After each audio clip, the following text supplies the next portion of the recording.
Hello friends, नमस्कार। एक बार फिर स्वागत है आपका हमारे YouTube channel GS exam solution में। दोस्तों, आज के इस वीडियो में हम आपको सामान्य हिंदी व्याकरण से अनेक शब्दों के लिए एक शब्द के लिए महत्वपूर्ण प्रश्नों की श्रृंखला लेकर आए हैं। तो आप एसएससी जीडी कांस्टेबल हो जाते हैं इस एग्जाम की ओर जो तैयारी कर रहे हैं मित्रों, तो यह वीडियो आपके लिए बहुत ही इंपॉर्टेंट होने वाली है। इसके साथ साथ दोस्तों, आप अन्य किसी भी एग्जाम की तैयारी कर रहे हैं तो यह वीडियो आपके लिए बहुत इंपॉर्टेंट होगी। और खासकर जो एसएससी जीडी कांस्टेबल के मेरे मित्र हैं, तैयारी कर रहे हैं, उनके लिए बहुत ही स्पेशल यह वीडियो है। ठीक है, तो वीडियो के लास्ट तक बने रहिएगा, वीडियो को स्किप मत करिएगा। और दोस्तों, जो भी ऐड मेरे वीडियो पे आए, कृपया थोड़ा 10 से 15 सेकंड का जो भी होगा उसको चलने दीजिएगा, स्किप मत करिएगा, क्योंकि थोड़ी बहुत उससे अर्निंग हो जाती है दोस्तों। और इसके थोड़ा सा आप सहयोग कर देंगे दोस्तों, तो हम भी थोड़ा सा और बढ़िया तरीके से आपको वीडियो प्रोवाइड कराएंगे। तो दोस्तों, आपको बस इतना ही काम करना है। ठीक है, तो चैनल को कर देंगे सब्सक्राइब और लाइक कमेंट शेयर जरूर कर दीजिएगा। चलिए आज के प्रश्नों को देखेंगे।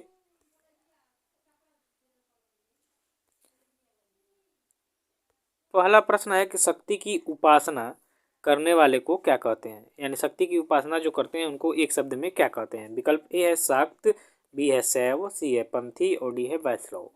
देखिए, शक्ति की उपासना जो करने वाले होते हैं उनको शाक्त कहते हैं। ठीक है, एक शब्दों में इनको शाक्त कहते हैं। तो विकल्प आपका ए क्या हो जाएगा, सही उत्तर हो जाएगा कि शाक्त जो होता है शक्ति की उपासना करने वाले व्यक्ति को कहा जाता है।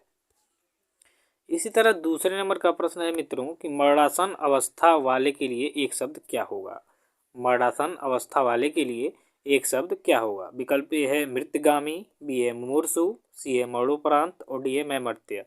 तो देखिए, मरणासन अवस्था में जो व्यक्ति होता है उसके लिए एक शब्द है आपका मुमूर्षु। ऐसे मुमूर्षु रहता है, थोड़ा सा टाइपिंग में दिक्कत हो गया है तो आप ध्यान दीजिएगा, मुमूर्षु ऐसे लिखा जाता है। तो मुमूर्षु जो होगा आपका विकल्प बी, ये क्या हो जाएगा, सही हो जाएगा कि मरणासन अवस्था वाले व्यक्ति को मुमूर्षु कहा जाता है। तीसरे नंबर का प्रश्न है कि ज्ञान प्राप्त करने की इच्छा रखने वाले व्यक्ति के लिए एक शब्द क्या होगा। विकल्प ए है ज्ञानी, बी है ज्ञाता, सी है जिज्ञासा और डी है जितेंद्र। तो ज्ञान प्राप्त कर की इच्छा रखने वाले व्यक्ति को दोस्तों जो है जिज्ञासु कहा जाता है। जिज्ञासा, ज्ञान प्राप्त करने की इच्छा रखने वाला, ठीक है, जिज्ञासा, इसका हो जाएगा जिज्ञासा। तो विकल्प आपका होगा सी, जिज्ञासा। सॉरी, यहाँ टाइपिंग में दिक्कत, जिज्ञासु होगा। ठीक है, जिज्ञासु। ज्ञान प्राप्त करने वाले व्यक्ति, इच्छा रखने वाला जो होता है उसे जिज्ञासु कहा जाता है। तो विकल्प आपका सही हो जाएगा। सही, यहाँ टाइपिंग में मिस्टेक हो गया है, जिज्ञासु होगा। ठीक है, ज्ञान प्राप्त करने की इच्छा रखने वाले के लिए एक शब्द है जिज्ञासु। चलिए, चौथे नंबर का प्रश्न देखिए, मदिरा पीने का प्याला के लिए एक शब्द क्या होगा। विकल्प है चषक, बी है चषक, ठीक है चश्म, डी है चषक। ठीक है, तो इसमें से चषक चषक दो है, तो जो चषक ये है, यही चषक वाला क्या होगा, सही होगा। ठीक है, ये आपका गलत होगा। तो जो आपका विकल्प डी है ये सही होगा कि चषक, जो मदिरा पीने का प्याला है उसे चषक बोला जाता है। क्या बोला जाता है, चषक। चलिए, 5 नंबर का प्रश्न देखिए, तैरने या पार होने का इच्छुक के लिए एक शब्द क्या होगा। विकल्प है तितीर्षु, बी है तारक, सी है तैराक और डी है पारगम गमन। तो तैरने या पार होने का जो इच्छुक होता है उसके लिए तितीर्षु जो है शब्द प्रयुक्त होता है एक शब्दों में। तो तितीर्षु इसका क्या हो जाएगा, राइट आंसर हो जाएगा मित्रों। विकल्प ए क्या होगा, इसका सही उत्तर हो जाएगा तितीर्षु। छठे नंबर का प्रश्न है कि जंगल में लगने वाली आग के लिए एक शब्द क्या होगा। विकल्प ए कांतार, बी है दावानाल, सी है वानाल और डी है जठराग्नि। तो जंगल में लगने वाली आग के लिए एक शब्द होता है दावानल। क्या होता है, दावानल। तो दावानल आपका क्या हो जाएगा, सही उत्तर हो जाएगा मित्रों, विकल्प बी। 7वें नंबर का प्रश्न है कि किसी कथन पर सहमति होना के लिए एक शब्द क्या होगा। विकल्प ए है समर्थन, बी है सहमति, सी है स्वीकृति और डी है सहयोग।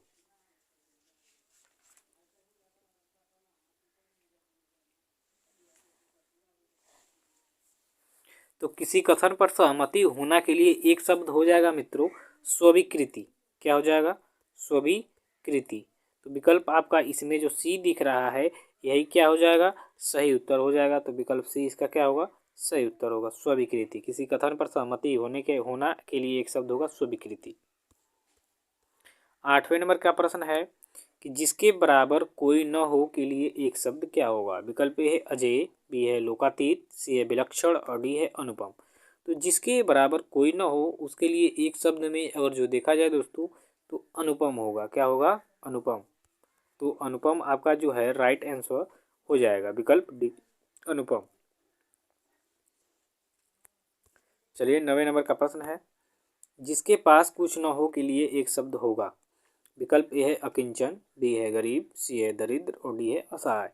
तो जिसके पास कुछ न हो इसके लिए एक शब्द आपका हो जाएगा अकिंचन। ठीक है, तो अकिंचन इसका क्या हो जाएगा? राइट आंसर हो जाएगा मित्रों, विकल्प ए।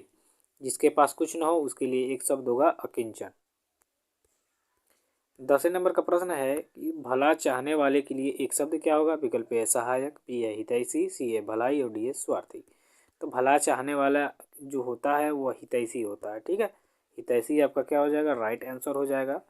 तो भलाई मतलब भला करने वाला, भला चाहने वाला जो होता है हितैषी होता है। ठीक है, यहाँ अंतर है। अब कमेंट टिक्का टिप्पणी नहीं करेंगे, ज़्यादा सोचना नहीं है इसके बारे में। हितैषी इसका राइट आंसर होगा। 11वें नंबर का प्रश्न है, किसी की सहायता करने वाले के लिए एक शब्द क्या होगा? विकल्प ए सहकर, बी है सहायता, सी है सहायक और डी है सहचर। तो किसी की अगर सहायता आप कर रहे हैं तो उसके लिए सहायक शब्द प्रयुक्त होता है। तो अनेक शब्दों में ये क्या हो जाएगा? सही उत्तर हो जाएगा कि किसी की सहायता करने वाले के लिए एक शब्द में सहायक जो होगा ये राइट आंसर हो जाएगा। बराबर है कि पर्वत की तलहटी के लिए एक शब्द क्या है? विकल्प ए है तलछट, बी है बेसिन, सी है घाटी और डी है उपत्यका। तो उपत्यका क्या हो जाएगा? सही उत्तर हो जाएगा मित्रों। पर्वत की तलहटी के लिए जो उपत्यका शब्द होता है, यानी जो समतल है, पर्वत की जो तलहटी समतल होती है उसके लिए यह शब्द प्रयोग में लाया जाता है उपत्यका। ठीक है, उपत्यका इसका राइट आंसर हो जाएगा, विकल्प डी। 13 नंबर का प्रश्न है कि कंजूसी से धन व्यय करने वाले के लिए एक शब्द क्या होगा? विकल्प है कृपण, बी है आलोचक, सी है अपव्यय और डी है अप्राप्य। तो कंजूसी से धन व्यय प्राप्त करने वाला जो होता है उसके लिए एक शब्द आपका हो जाएगा कृपण। क्या हो जाएगा? कृपण। तो विकल्प ए जो दिख रहा है आपको यही क्या हो जाएगा? सही उत्तर हो जाएगा, कृपण इसका राइट आंसर हो जाएगा। 14वें नंबर का प्रश्न है कि ऐसा व्यक्ति जिसके आने का दिन और समय पहले से निश्चित नहीं होता है उसके लिए एक शब्द क्या होगा? असामयिक, बी है अतिथि, सी है आपातकालीन और डी है आगत।